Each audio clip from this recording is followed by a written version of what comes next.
শুভেচ্ছা বার্তার জন্য। এই শুভেচ্ছা বার্তা বাংলাদেশ জাতীয়তাবাদী দলের চেয়ারপারসন বেগম খালেদা জিয়ার পক্ষ থেকে এই শুভেচ্ছা বার্তা বাংলাদেশ জাতীয়তাবাদী দলের ভারপ্রাপ্ত চেয়ারম্যান জনাব তারেক রহমান সাহেবের পক্ষ থেকে ওনার নির্দেশ যে আমরা আসলে কি আমাদের দেশ, আমরা যেহেতু বাংলাদেশের জাতীয়তাবাদ এই জন্য হয়েছে, এই দেশে অনেক সম্প্রদায় আছে, মুসলমান, হিন্দু, বৌদ্ধ, খ্রিস্টান, আরও আদিবাসী যারা আছে, তাদেরকে সর্বজনীনভাবে বসবাস করার জন্য আমাদের সবারই একটি জাতীয়তা, সেটা হল বাংলাদেশ জাতীয়তাবাদ। সেটা আমরা বিশ্বাস করি সবাই যার যার ধর্মের সার্বজনীনভাবে সুন্দর এবং সুষ্ঠুভাবে পালন করতে পারবে, এটা বিশ্বাস করি। আমাদের প্রতিষ্ঠাতা শহীদ প্রেসিডেন্ট জিয়াউর রহমান উনি বিশ্বাস করতেন বলেই উনি ধর্মনিরপেক্ষতা বাদ দিয়ে সার্বজনীনভাবে ধর্ম পালন করতে পারেন সে আশাকে। আপনাদের এই পূজা মণ্ডপে যদি আমি বিশ্বাস করি যে নারিন্দা ইউনিয়নে কোনো ধরনের প্রতিহিংসামূলক বা আপনাদের দুর্বৃত্তপরায়ণ কোনো লোকজন এসে আপনাদের পূজা মণ্ডপে হামলা করবে, পাশে আমরা আছি। শুধুমাত্র পূজা মণ্ডপেই না, পূজা উপলক্ষেই যে আমার এসেছি তা না। আমি হিন্দু পরিষদে আহ্বান, কালকে আমাদের এই পূজা মণ্ডপে যারা আহ্বায়ক, ওনার সাথে কথা হয়েছে এবং সদস্য, ওনার সাথেও কথা হয়েছে আমার রাত্রে। ওনাদেরকে বলেছি এই উপলক্ষে শুরু করে যারা আমাদের হিন্দু ঐক্য পরিষদ আছে, ওনাদের ফাউন্ডেশন আছে, যার যখন যে আমরা যেরকম একে অপরের পাশে আসি, এই উপলক্ষে আমরা আপনাদের সম্প্রদায়ে যদি কেউ অবগত থাকেন, শিক্ষার দীক্ষার দিকে থাকেন, অসুস্থ থাকেন, আপনারা কখনোই কুণ্ঠাবোধ করবেন না আমি কোন বংশের বা কোন জাতের। আমি নিষ্ঠার আমার গ্রাম আমজানি তো অর্ধেকের বেশি হিন্দু। আমার বাপটা ছাড়া দাদা যারা ছিলেন, সেই 1958 সালে যখন এই দেশ ছিল চলে যেতে চাচ্ছিলেন, তখন ওনারা সামনে দিয়ে তোমরা কেন যাবা। এই দেশ স্বাধীন হওয়ার পর থেকে আমি অদ্যাবধি আমি এমন কোনো আপনারা হয়তো জানবেন, আমজানি গ্রামে ডিআইজি সাহেব NK চন্দ্র, ওনার বাবা মারা গেছে, এক বিছনায় ছিলাম। উনি অত্যন্ত ভালো মানুষ। আমাদের কালিহাতি এমন কোনো লোক নেই।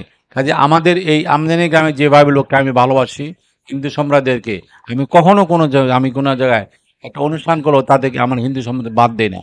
আমি আজকে আপনাদের মাঝে বলে দিতে চাই, কালিহাতি নারিন্দা না, শুধু কালিহাতি সকল সম্প্রদায়ের লোকজন আমি আমার গ্রামের বাসীকে যেরকম অন্যান্য সম্প্রদায়ের লোকজনকে ভালোবাসি, তাদের পাশে দাঁড়াই। আপনাদের এতটুকু আশা দিতে পারি ইনশাল্লাহ আপনাদের পাশে থাকবো এবং আপনাদের জীবন সার্থক হোক, আপনারা সুস্থ থাকেন, ভালো থাকেন, সবাই আমাদের জন্য দোয়া করবেন। মা বোনদের কাছে আকুল আবেদন যে আপনারা যারা আছেন, আপনারা যাকে মনে করেন সেটি দেবেন, কিন্তু আপনাদের অধিকার আদায়ের জন্য বাংলাদেশ জাতীয় এই আন্দোলন করে যাচ্ছে। সবাইকে সুন্দর স্বাস্থ্যের জন্য আমাদের পরিচয়, আমরা বাঙালি, আমরা বাংলাদেশি। আমি বারবার বলতেছি, আমি অনেক দেখেছি, অনেক বিদেশে যে অনেক অসহায়ত্ব ফিল করেছি, ভাষা বুঝি না। চায়না গিয়েছি, তাইওয়ানে বা কিছু যারা মোটেই ইংরেজিও বলতে পারে না আর কি। সেখানে যদি আমরা কোনো একজন লোককে খুঁজে পেয়েছি যে বাংলায় কথা বলতে পারে, তাহলে মনে হয় বেঁচে গেলাম, বুঝছেন? তার মানে সেখানে হিন্দু বা মুসলমান বা খ্রিস্টান বড় কথা না, because he can speak English. It is a big help for us. সুতরাং আমরা আপনাদেরকে অনুরোধ করব, আপনারা হিন্দু, মুসলমান, খ্রিস্টান, বাঙালিরা এইভাবে কোনোভাবেই ভেদাভেদ করবেন না। যারা সুবিধাবাদী থাকে, সবসময় সুবিধাবাদী থাকে, তাদের স্বার্থের জন্য তারা কাজ করে। আমরা বিএনপির যারা নেতৃবৃন্দ আছি, আমাদের যারা সিনিয়র নেতৃবৃন্দ, ভারপ্রাপ্ত সভাপতি ম্যাডাম খালেদা জিয়া, সবার একই নির্দেশ, আমরা সবার প্রতি উদার থাকব, ভালো ব্যবহার করব। বাংলাদেশের একজন নাগরিকও যেন অত্যাচার, নির্যাতন, হয়রানির শিকার না হয়। যদি এরকম কেউ থাকে, আপনি হিন্দু মুসলমান সেটা বড় অবশ্যই পরিচয়, কিন্তু তারপরে বড় পরিচয় আপনি বাংলাদেশের নাগরিক। আপনারা আমাদের নিরাপত্তার কোনো অভাব যদি মনে করেন, অবশ্যই আমাদেরকে জানাবেন। দলীয় নির্দেশ মোতাবেক কালিহাতী উপজেলার সকল পূজারী পূজা মণ্ডপে শৃঙ্খলা বজায় রাখার স্বার্থে আমাদের সর্বাত্মক সহযোগিতা করার লক্ষ্যে যে নির্দেশ, সেই নির্দেশ পালনের জন্য আমরা ঘুরে ঘুরে বিভিন্ন পূজা মণ্ডপ পরিদর্শন করছি। আমরা বলতে চাই এটি স্বাধীন বাংলাদেশ। এদেশে মুসলিম, হিন্দু, বৌদ্ধ, খ্রিস্টান যারা আছেন প্রত্যেকেই তার স্বাধীনতা নিয়ে, সমান অধিকার নিয়ে তার অধিকার প্রতিষ্ঠা করার জন্য কাজ করবেন এবং যার যার ধর্ম সে পালন করবেন।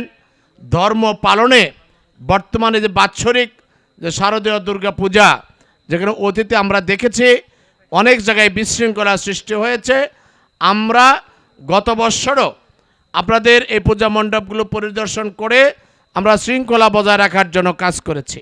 আমরা এই বছরও দ্ব্যর্থহীন ভাষায় ঘোষণা করেছি, যদি আঞ্চলিকভাবে অথবা উপজেলাগতভাবে কোনো মানুষ আপনাদের এই পূজা কর্মকাণ্ডে কোনো রকম বিশৃঙ্খলা সৃষ্টি করে বা করতে চায়, তাদেরকে আমরা বাংলাদেশ জাতীয়তাবাদী দল ভারপ্রাপ্ত চেয়ারম্যান জনাব তারেক রহমানের নির্দেশক্রমে আমরা আপনাদের এই শৃঙ্খলা বজায় রাখার জন্য সর্বাত্মক সহযোগিতা করার জন্য প্রস্তুত রয়েছি।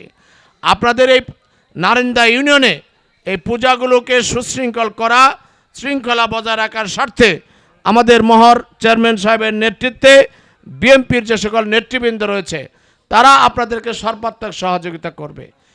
আমরা আশা রাখবো না যাতে কোনো দুটা কথা না হয়, কারোর সাথে কোনো কথা জগাবিবাদ না হয়।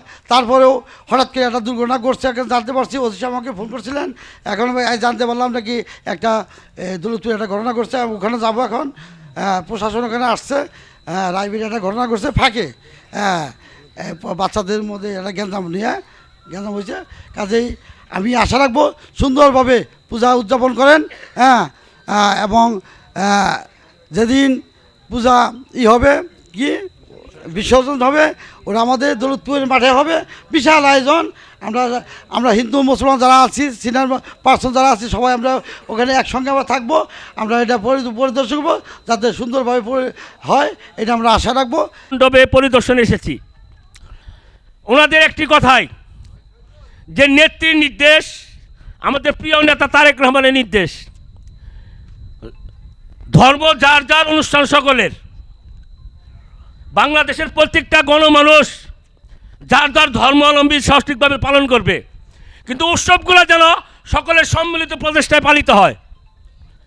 সেই প্রেক্ষাপটে আমাদের বিএনপির হাইকমান্ড নির্দেশ দিয়েছে মতিন সাহেবকে, ডাক্তার শাহ আলমকে, আওয়াল সাহেবকে, মহর চেয়ারম্যানকে, হালিম ইঞ্জিনিয়ারকে, শুকুর মাহমুদকে, যে আপনারা অবশ্যই আপনাদের সর্বশক্তি সহযোগিতা প্রত্যেকটা হিন্দু ভাইদের পাশে থাকতে হবে।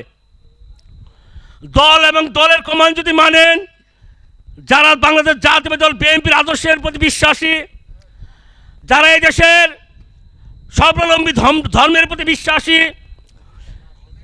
শহীদের আদর্শের প্রতি বিশ্বাসী, প্রত্যেক ব্যক্তির প্রতি অনুরোধ, প্রত্যেক ব্যক্তিকে নির্দেশ দিয়েছে বিএনপির হাইকমান্ড যে হিন্দু ভাইদের পাশে থেকে আগামী 2 তারিখ তাদের যে মায়ের বিসর্জন হবে ততদিন পর্যন্ত তাদেরকে আপনাদের পাশে থেকে সার্বিক সহযোগিতা করতে হবে, এটাই বিএনপির নির্দেশ।